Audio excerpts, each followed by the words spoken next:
Thank you very much. 감사합니다. 네, 감사합니다. So my name is 저는 소개받으신 대로 니나 모나드 보엘입니다. working at the Danish embassy. 저는 주한 덴마크 대사관. 네, 에코가 들리는 것 같은데요. Okay. My role here at the embassy 네, 저는 주한 덴마크 대사관에서 정부 간 보건 협력을 강화하는 것입니다. 그래서 대한민국과 덴마크의 보건 부문 협력을 도모하는 것이 저의 역할입니다. Okay. 네, 감사합니다. To give you a idea of the 먼저 덴마크에 대해서 간단히 소개를 하겠습니다. 잘 모르시는 분들을 위해서 가져왔는데요. 북부 유럽의 다소 작은 국가입니다. 면적 면에서는 한국의 2분의 1 수준이고요. 인구는 한국의 10분의 1 수준입니다. 덴마크와 한국은 사실 같은 도전 과제를 안고 있습니다. 특히 인구 구조상 덴마크는 한국과 마찬가지로 사회가 많이 고령화되어 있습니다. 그래서 만성 질환이 만연되어 있습니다. 코로나라는 맥락에서는 고령의 만연 질환이 많다는 것이 굉장한 난제인데요. 아까도 말씀을 해주셨지만 고령 인구가 코로나에 더 취약한 것이 사실입니다. 덴마크의 의료 체계는 세 가지 다른 주체가 의료 지원을 실시하는데요. 일단 국가 차원이 있고요. 그 다음에 광역정부 차원이 있습니다. 시도에서 일반의를 관리하고 또 병원을 운영을 합니다. 그리고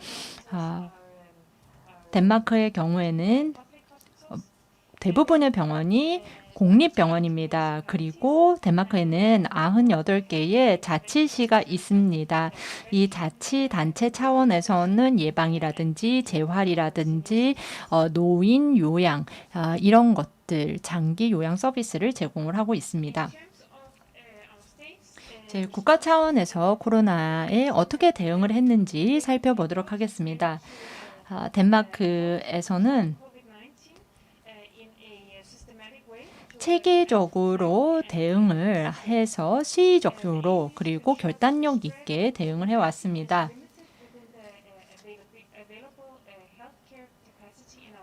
덴마크의 어떤 보건 의료 역량에서 감당할 수 있을 수준으로 코로나를 관리하는 것이 저희의 목표입니다.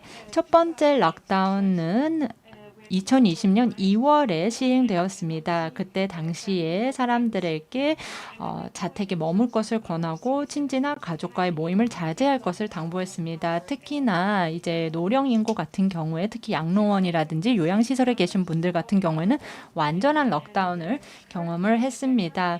지금 덴마크 같은 경우에는 확진자가 늘었다 줄었다 했는데 지금 시점에서는 조심스럽게 다시 The reopening of our society is highly dependent on the COVID-19 passport, a certificate that states whether citizens is either vaccinated, has recently recovered from COVID-19, or can present a negative 현재의 상태라든지 코로나 검사 이력 등을 보여줄 수 있는 앱입니다.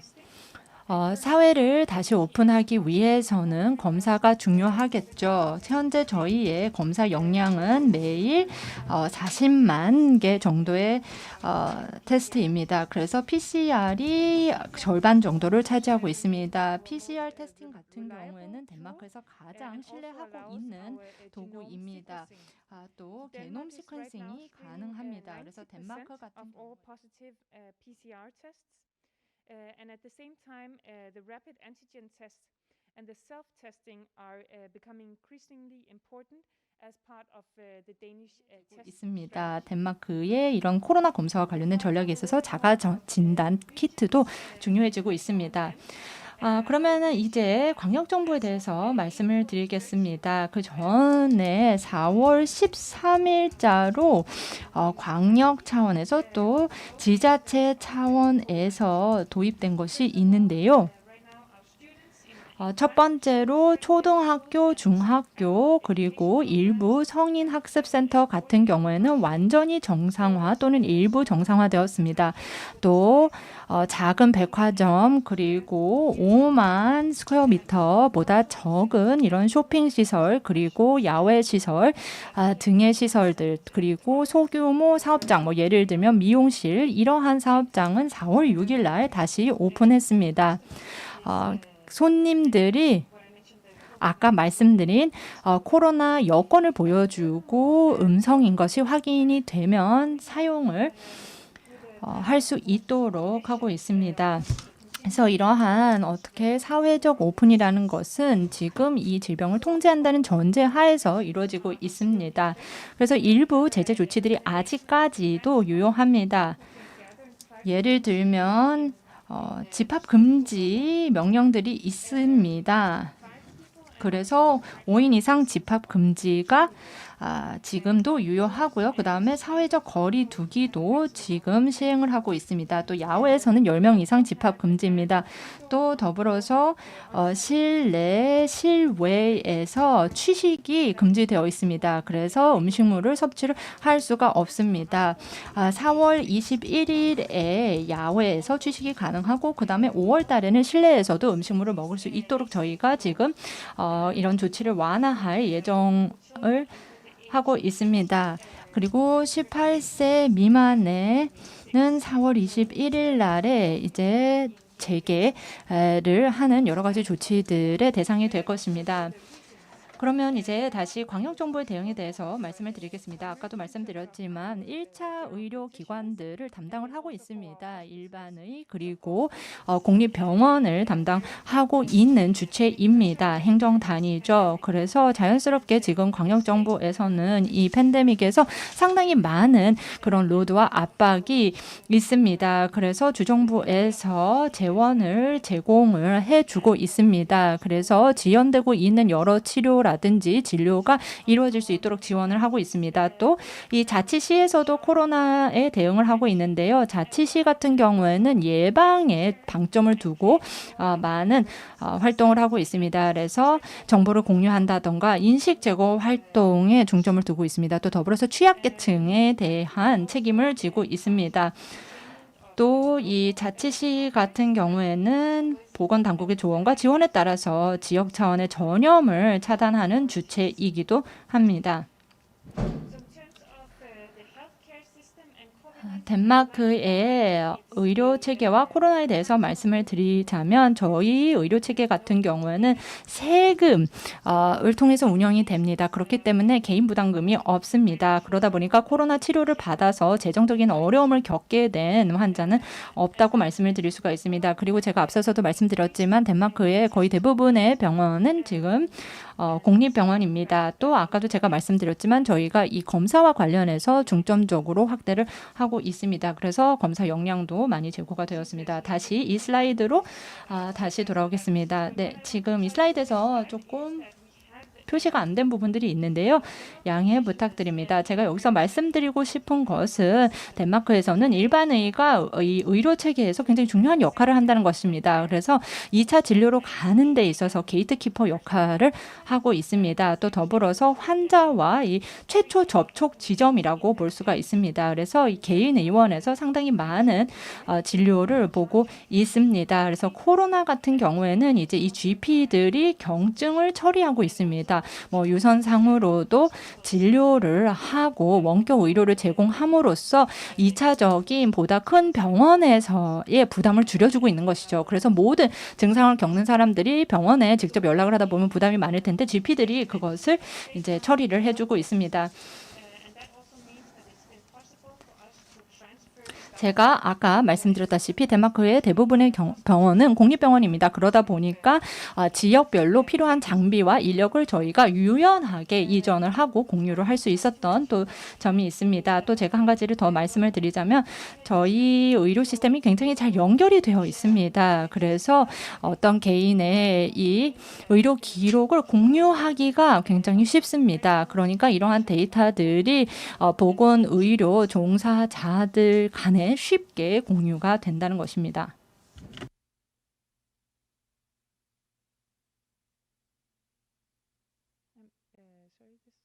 네, 다음 슬라이드로 넘어가고 싶은데 지금 잘 안 되는 것 같습니다.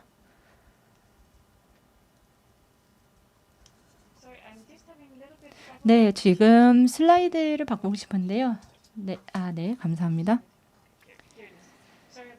네, 죄송합니다. 제가 앞서서 말씀드렸지만 GP, 일반의가 덴마크에서는 굉장히 중요한 역할을 합니다.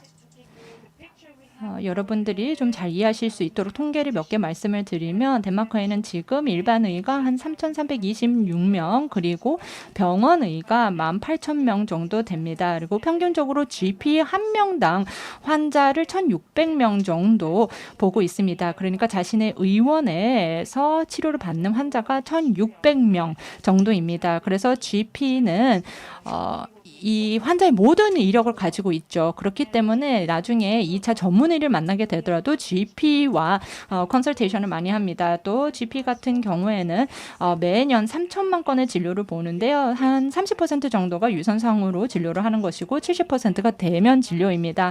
그런데 코로나가 발생하고 나서 이 GP들에게 원격 의료를 적극 활용할 것을 권했습니다. 그리고 덴마크에서는 코로나 중에 이 원격 의료가 정말 많이 활성화되었습니다.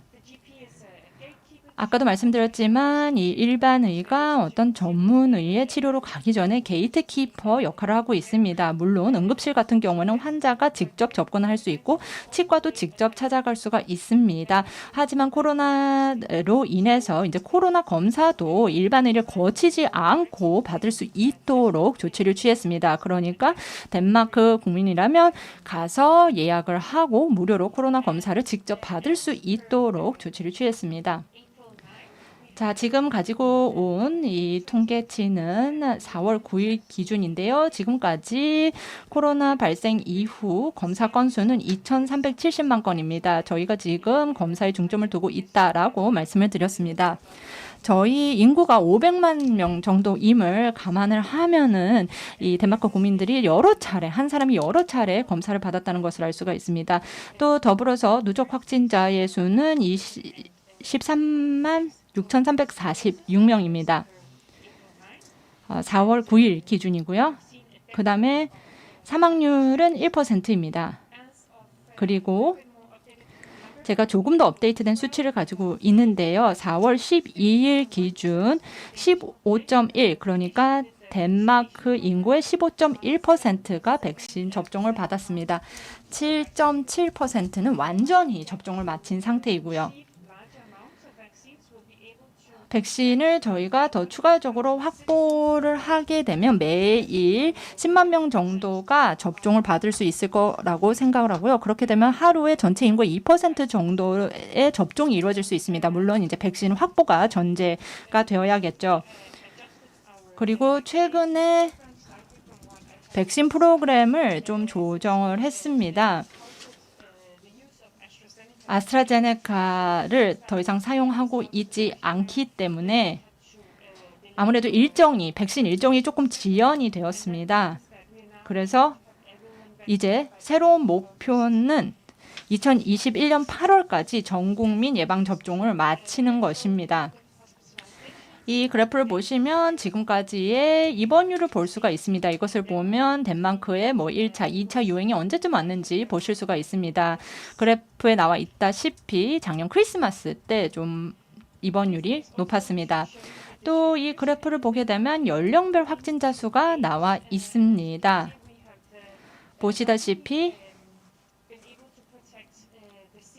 다행히 고령 인구를 저희가 보호하는데 상당히 성공적이었다라고 볼 수가 있고요. 상대적으로 이제 젊은 층에서 확진자가 더 많았습니다. 그러면 이제 지금부터 덴마크에서 시행을 했던 디지털 조치들에 대해서 말씀을 드리겠습니다. 아마 이 컨퍼런스에서 조금 더 관심을 가지고 계신 주제일 거라고 생각을 하는데요. 첫 번째 제가 소개해드리고 싶은 것은 바로 코로나 미터입니다. 이 코로나 미터라는 것은 온라인 플랫폼입니다. 그래서 코로나 확산을 측정하고자 도입이 되었습니다. 온라인 플랫폼으로서 원하는 사람에 한해서 익명으로 등록하도록 보건당국에서 독려를 하고 있습니다. 그래서 원하는 사람은 연령, 성별, 우편번호를 등록을 하게 됩니다. 그래서 등록을 하게 되면 일주일에 한 번 지금 나와 있는 질문에 대한 답을 체크합니다. 그래서 뭐 몸 상태라든지 코로나 검사를 받았는지, 코로나 확진자와 접촉을 했는지 여부, 그리고 백신 접종 여부, 이런 질문들에 대한 답을 체크합니다.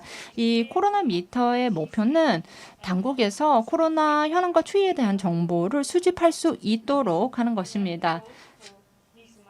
특히 경증 사례, 다시 말씀드리면 검사도 받지 않고 병원에 찾아가지 않지만 경증 코로나를 앓고 있었던 경우에 대한 정보를 수집하기 위함입니다. 또 다른 디지털 코로나 이니셔티브에 대해서 말씀을 드리자면요. 제가 아까 말씀드렸다시피 증상이 있는 사람들은 병원에 내원하기보다는 원격으로 GP의 진료를 받도록 했습니다. 또 더불어서 쇼헤드 이렇게 디지털 인프라가 지금 마련이 되어 있습니다. 그래서 온라인 플랫폼인데요. 이 온라인 플랫폼을 통해서 환자에 대한 의무 기록, 진료 기록을 다 공유를 할 수가 있습니다. 또 입원을 하게 되면 해당 병원에서 이 헬스닷컴을 통해서 해당 환자에 대한 정보에 접근을 할 수가 있고요. GP도 물론 접근할 수가 있습니다. 또 앞서서도 말씀드렸지만 코로나가 사실 많은 사람들의 어떤 심리 건강 상태에도 영향을 미쳤습니다. 그래서 이 부분에 대해서 개선하기 위해서 덴마크에서는 적십자에서 덴마크 디지털 방문을 실시를 했습니다. 그래서 좀 외로움을 호소하는 사람들, 그리고 좀 더 고령층에 대해서 디지털 방문 및 전화 서비스를 제공을 했습니다. 폰 프렌즈라고 불리는 건데요. 아까도 제가 말씀드렸지만 이 노인 요양원 등이 완전히 셧다운 되면서 이 고령층, 노인 인구층에서 느낀 그런 외로움증이 컸습니다. 또 더불어서 저희가 접촉자 추적과 관련된 이니시티브에 대해서 말씀을 드리려면 유럽위원회와 저희가 지금 하고 있는 것들을 소개를 할 수가 있는데요. 이종구 박사님께서도 접촉자 추적이 매우 중요하다라고 말씀을 해주셨는데요.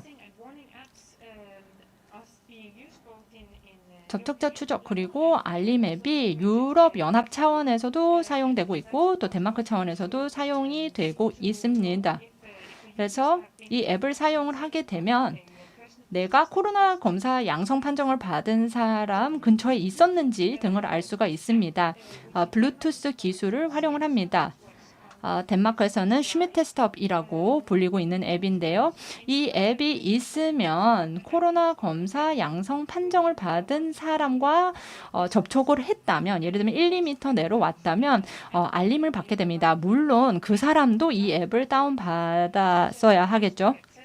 그리고 알림이 가는 경우에는 보건당국으로부터 관련 정보를 제공받을 수 있습니다. 예를 들어 검사를 받으러 가라든지 자가격리를 하라든지 어디에 연락을 해야 한다든지 이런 정보를 제공받을 수가 있습니다. 그리고 이제 자발적으로 물론 설치를 해야 하는 앱이고요.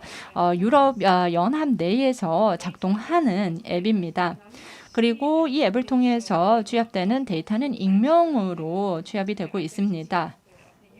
그리고 유저의 그 아이덴티티 도용이 막혀 있습니다. 이 앱의 목표는 어떤 접촉의 패턴을 시각화하는 겁니다. 이를 통해서 팬데믹 이후에 사회를 점진적으로 다시 오픈할 때 정부의 의사 결정을 지원하고자 하는 것이 목표입니다. 제가 동영상을 하나 준비해 왔는데요. 제가 재생을 해보겠습니다. 네, 동영상 재생해 주실 수 있을까요? 네, 제가 눌러야 할까요?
that was just to show you 네. the video of the contact tracing app. 접촉자 추적 앱을 홍보하는 동영상을 보셨습니다. 저희는 지금 AI도 활용을 하고 있습니다. 그래서 AI와 고성능 컴퓨팅을 가지고 코로나 확산 패턴을 감지하고 있습니다. 이런 정보를 바탕으로 공공보건 부분에서는 효과적인 대응 전략을 수립할 수 있다고 보고 있습니다. 또 이 의료보건 부문에서는 인공지능을 적용을 하고 있는데요. 환자와 접촉해야 하는 상황에서 사용되는 로봇이나 툴에도 AI가 적용되고 있습니다. 이렇게 해서 인간의 개입을, 접촉을 또 최소화하는 것입니다. 또 더불어서 유럽 차원에서의 사례를 들어보도록 하겠습니다. 유럽 차원에서는 슈퍼컴퓨터를 또 사용하고 있습니다. 유럽의 슈퍼컴퓨터 센터에서는 코로나 백신 치료 진단과 관련된 연구가 이루어지고 있습니다. 이 슈퍼컴퓨터 센터에서는 활성 분자의 조합 중에서 어떤 것이 바이러스에 반응하는지 검토를 하고 있습니다. 코로나19 단백질의 디지털 모델을 수천 개의 기존 의약품과 매칭을 하는 방식으로 어떤 분자 조합이 바이러스에 반응하는지 검토하고 있습니다. 아주 전통적인 어떤 임상 연구의 시행착오 과정을 지금 거치고 있습니다. 일부 큰 이 바이오 기업들이 자신들의 데이터베이스를 공유를 하고 있습니다. 또 우주로부터 데이터도 활용하고 있습니다. EU의 우주 프로그램을 통해서 코로나의 임팩트, 영향을 모니터링하고 있습니다.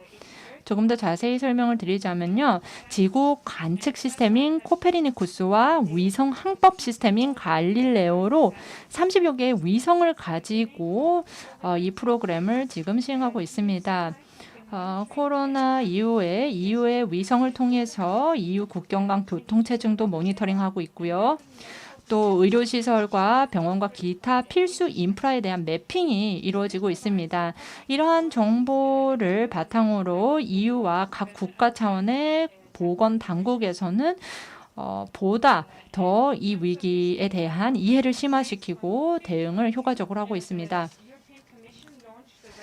또 더불어서 신속행동 코로나 바이러스 지구 관측 프로그램을 이행을 했습니다.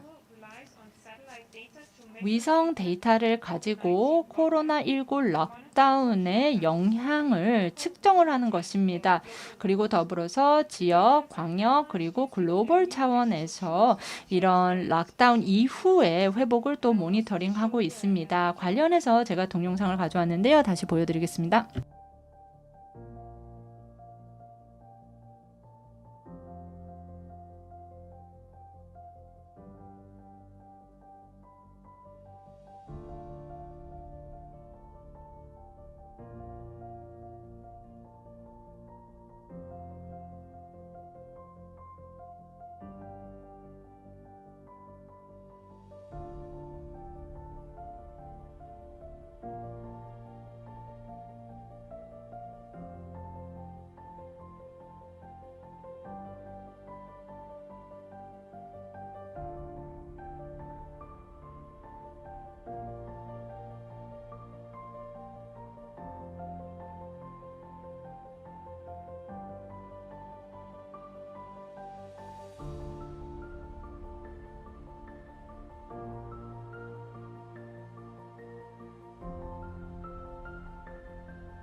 In terms of networks and 네트워크와 연결성에 대해서 말씀드리겠습니다.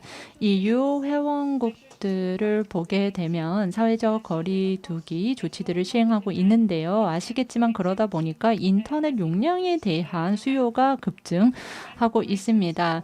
예를 들면 재택근무하시는 분들, 또 원격 수업하는 학생들, 또 뭐 엔터테인먼트 용도, 또 저희처럼 이런 국제회의용으로 인터넷에 대한 수요가 늘어나고 있습니다. 그러다 보니 EU 국가들의 네트워크가 압박을 받고 있죠. 그래서 네트워크 정체를 해소하기 위해서 유럽연합 차원에서는 스트리밍 플랫폼이 고화질보다는 표준 화질로 동영상이나 미디어를 제공을 할 것을 권고하고 있고, 또 통신사들은 원만한 트래픽을 위한 조치들을 시행할 것을 권고하고 있습니다. 또 사용자는 설정에서 데이터 소비를 줄일 수 있는 옵션을 택할 것을 권고하고 있습니다. 예를 들면 뭐 와이파이를 사용한다든지 이런 것들을 권고하고 있습니다. 또 EU 같은 경우에는 각 국가의 인터넷 트래픽의 양을 지금 모니터링하고 있습니다. 이에 따라서 이제 네트워크 용량 문제에 대응을 하고 있습니다.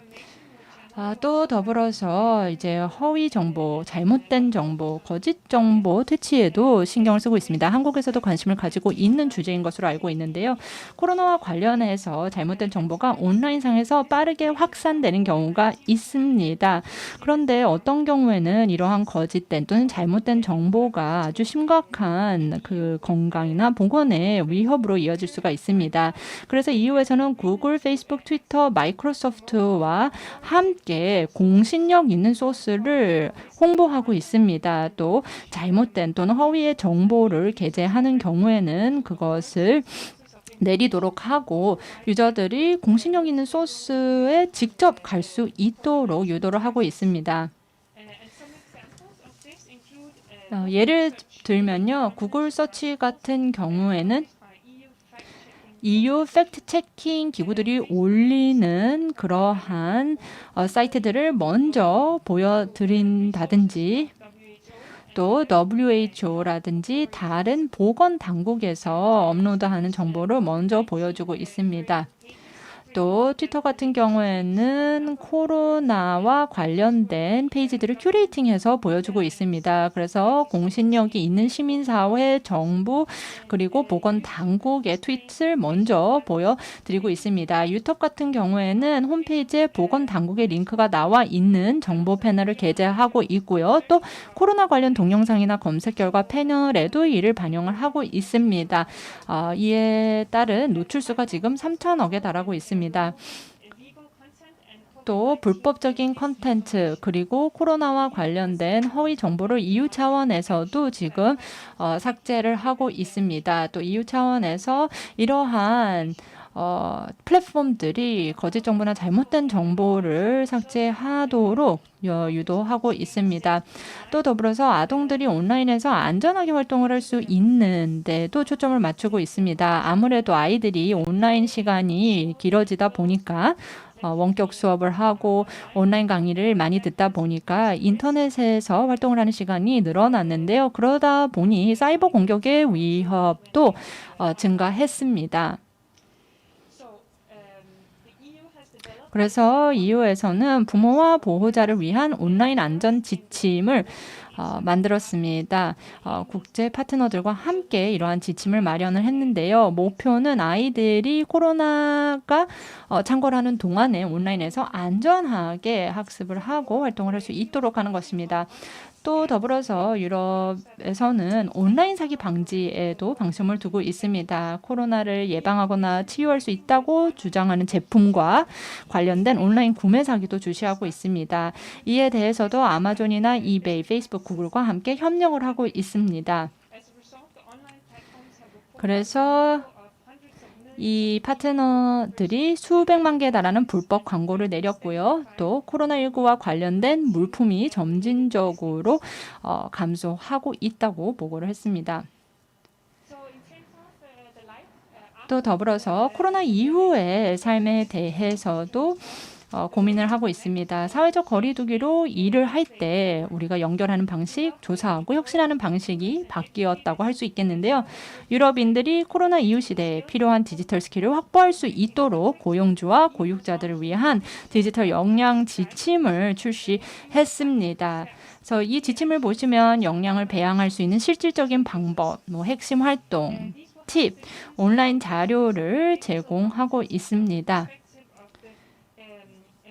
그래서 고용주의 입장에서 봤을 때 내지는 취업을 생각했을 때 꼭 필요한 디지털 역량을 배양하고 강화할 수 있도록 이 지침서를 마련을 했습니다. 그리고 더불어서 디지털 백신 접종증에 대한 이야기도 나오고 있습니다. 제가 아까 코로나 여권에 대해서 말씀을 드렸는데요. 이것이 바로 디지털 백신 접종증의 일환으로 저희가 추진하고 있는 것입니다. 이 코로나 여권이라는 것은 앱으로 제공이 될 예정입니다. 그래서 국민들이 다운을 받을 수 있고 코로나 검사 결과라든지 백신 접종 여부 등을 보여줄 수 있습니다. 이 앱을 소개하고자 하는 이유는 덴마크를 조금 더 안전하게 오픈을 하기 위해서이고요. 많은 EU 국가에서는 이런 디지털 백신 접종증에 대한 논의가 이루어지고 있습니다. 이런 것이 있으면 유럽연합 내 여행을 원활하게 할 수 있을 것 같다고 보고 있는 것입니다. 특히나 출장 같은 경우요. 하지만 아직까지는 장단점에 대한 논의가 이루어지고 있는 단계입니다. 이것으로서 제 발표를 마치도록 하겠습니다. 경청해 주셔서 감사합니다.